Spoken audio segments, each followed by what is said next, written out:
Kembali ke masalah kota ya Pak. Bapak katakan tadi kurvanya terus menurun.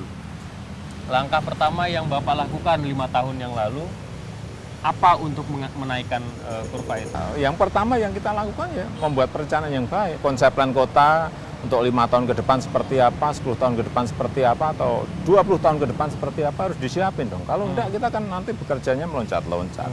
Kalau saya biasa bekerja seperti itu, action plan, action segera gitu aja.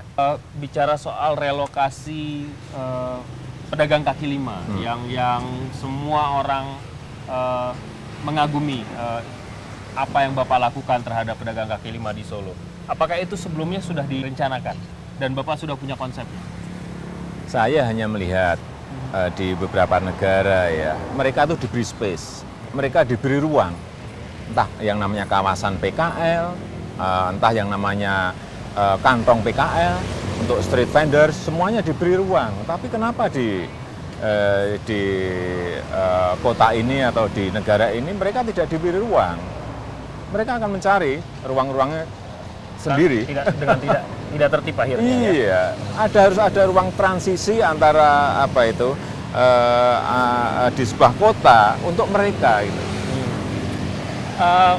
Relokasi itu selalu menjadi kata yang tidak nyaman buat pemerintahan daerah karena selalu diwarnai dengan bentrokan, pertikaian dan lain sebagainya.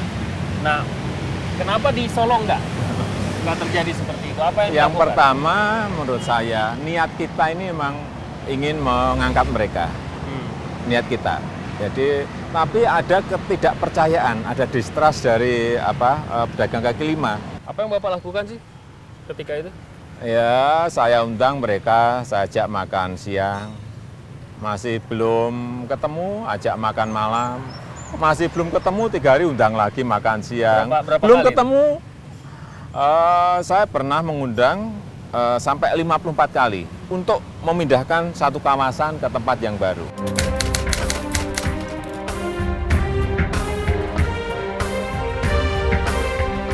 Lima 54 kali makan? Iya, itu baru ketemu. Jadi ada yang namanya pendekatan kelompok dilakukan. Kemudian kan ada yang vokal, 1, 2, 3, 4, 5 pasti ada yang vokal. Kemudian pendekatan personalnya juga ada. Kemudian kita harus ngerti, tahu kebutuhan mereka, tahu keinginan mereka apa. Kemudian dibuatkan sebuah proposal lapangan. Jangan sampai kita ini top down ya, tahu-tahu langsung pindah. Padahal nggak tahu sebenarnya problem mereka Jadi apa, itu masalah mereka apa. Upaya yang Bapak lakukan itu 54 kali itu banyak loh Pak.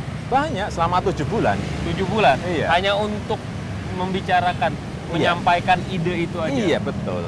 Waktu pertama kali makan, apakah sudah langsung Belum. saudara-saudara saya? Belum.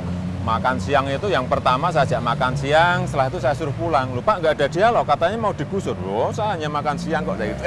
Hanya ngajak makan siang kok. Ya sudah pulang gitu. Kedua masih makan malam pulang lagi, masih seperti itu.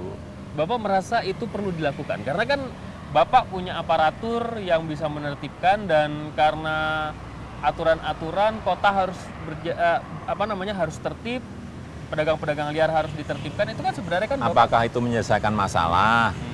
Kalau saya pengennya ada sebuah solusi permanen, terselesaikan secara permanen, sehingga itu yang kita lakukan. Kalau hanya pengen cepat bersih aja, beri waktu saya 2 hari, saya bersihkan, saya siapin sapo saya 2.000, gebukin terus, bersih lah. Tapi itu tidak menjadi opsi Tapi Bapak? tidak, enggak. Saya memandang PKL ini adalah aset ekonomi, potensi ekonomi yang harus di-create, harus dikreasi sehingga mereka menjadi terangkat kesejahteraannya. Kira-kira itu aja. Saya ingin kembali ke pertanyaan saya, apakah mungkin PKL itu merupakan potensi ekonomi? Buktinya apa?